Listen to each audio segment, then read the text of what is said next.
À tous les homosexuels là, hein.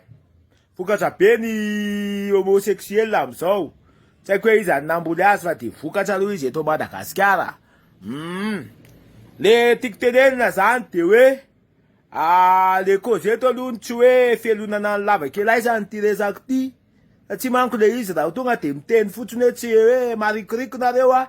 Ina mun tuk na pari kriko na amsa banga mun lava kuno itsfuanin na vasi atsuf kariwan msi anarewan problem maksan fa les avata tiktene na vutsin tisau misim tene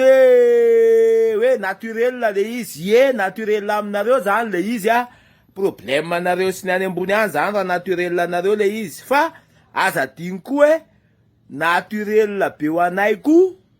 wanaya le te amun pe tamp kala vokti anareo naturel la kule mamun pe tamp kan diza no mena chin fa so ma pesa nareo padza te am semba itanul mandenden zande ti pambul te ti asomblen as nareo tim pambul snyamblen azamba fata chenya tim pambul snyamblen yan nu fap kit ken ha Fatia naturel la wan le ulla homosexuel la kwa le mamumpe tam kala voktia na wats foto na ikuza fa naturel la wotsin na reo naturel mon pété le is hein ça le tiktenen de asatinu fa ti se fa kala na de resaket fa ça la solution challenge ja ram sana kel na reo ha